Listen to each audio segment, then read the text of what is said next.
అనేటువంటి ఒప్పందాలు పెట్టి ఇరాన్లో శాంతి అన్నదాన్ని జటిలం చేయడం చాలా స్పష్టంగా కనిపిస్తుంది. ఇరాన్ ఏమో ఒక అడుగు నిజానికి కొంత తగ్గి మేము అక్కడ హార్మోజ్ దగ్గర పన్నులు వసూలు చేయడం ఆపేస్తాము, దాన్ని తెరవడానికి మేము ఉపకరిస్తామని చెప్పింది.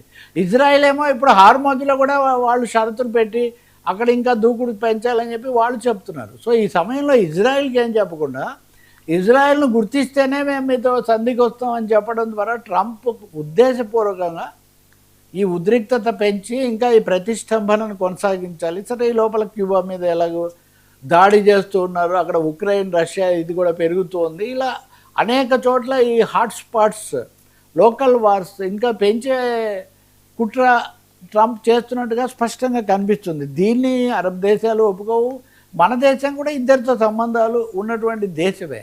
ఈ సమయంలో అది చాలకుండా ఏదో మునిగిపోయేవాడు మనల్ని ఇంకొకరిని కూడా లాగినట్టు భారతదేశాన్ని కూడా దీంట్లోకి లాగడం కోసం ఆ మార్క్ రూబియో అనేవాడిని ఇండియాకి పంపించి ఏం చేశాడు, ఏం అడిగాడు అన్న దాని మీద ప్రపంచం అంతా చాలా చర్చ జరుగుతుంది. ఈరోజే times of India lead article ఏమంటే, ఇదివరకు అమెరికా ఆయన వచ్చాడంటే మనకేమైనా జరుగుతుందేమో అని చూసేవాళ్ళు, ఇప్పుడు అమెరికా వాడు వచ్చాడంటే మనల్ని ఎందులోకి లాగుతాడో, మనం ఎక్కడ సుడిగుండంలో చిక్కుకుంటామో అనే పరిస్థితి ఉంది. ఏ విధంగా కూడా ఇప్పుడు వాళ్ళతో జత కట్టుకోవడం మనకి ఏమాత్రం మంచిది కాదని చెప్పి చెప్తూ ఉన్నాడు అనమాట ఆయన, ఫార్మర్ డిప్లొమాట్ కూడా.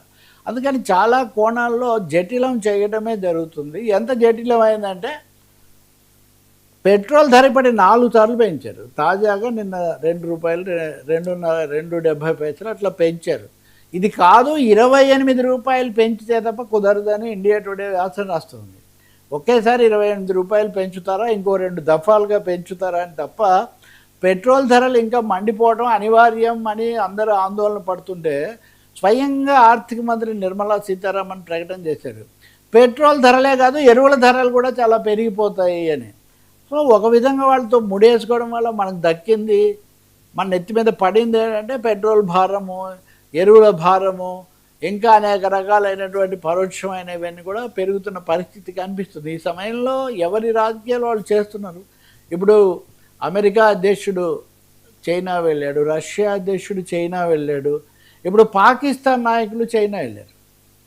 వాళ్ళ ప్రధానమంత్రి షహజాబ్ ఉన్నాడు కదా, షహజాబ్ ఇంకో అసీం మునీర్ ఇద్దరు పాకిస్తాన్ వాళ్ళు చైనాకి వెళ్ళారు. సో చైనా అధినేత షీ జిన్పింగ్ వాళ్ళతో మాట్లాడారు.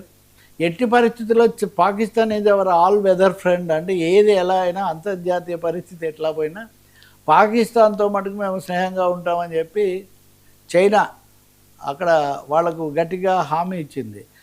రెండో వైపున ఈ మార్క్ రూబియో అనే ఆయన గతంలో India is a hell whole on the earth, భారతదేశం నరక కూపం అనే గతంలో చేసిన వ్యాఖ్యను పరోక్షంగా మార్క్ రూబియో సమర్థించాడు. ఇట్లా ఒకవైపునేమో యాంటీ ఇండియా కామెంట్స్ చేస్తూ మళ్ళీ మన దేశానికి వచ్చి ప్రభావితం చేస్తున్నారు.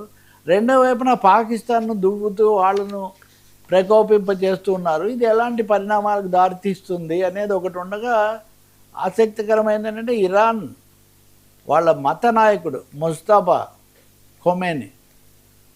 ఖొమేనీ ఎలా ఉన్నాడు ఏంటి ఇవన్నీ చాలా నడిచాయి కదా. వాళ్ళు నిన్న స్పష్టంగా ప్రకటించారు, మా నాయకుడికి స్వల్పంగా గాయాలు తగిలాయంతే, దీనికి కావాలని చాలా ఎక్కువగా చూపించారు, his all right, he will come back. అంటే మా నాయకులు బాగానే ఉన్నారు, మా దూతలు కూడా బాగానే ఉన్నారు, అమెరికా కనుక మరీ అడ్డగోలుగా షరతులు పెడితే మటుకు మేమేమో ఆమోదించే ప్రసక్తి లేదు అని.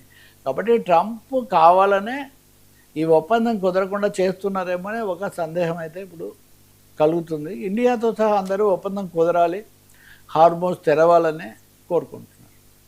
Right sir, thank you so much Ravi గారు. ఇది నాటి frankly Telakapalli station to 9 news.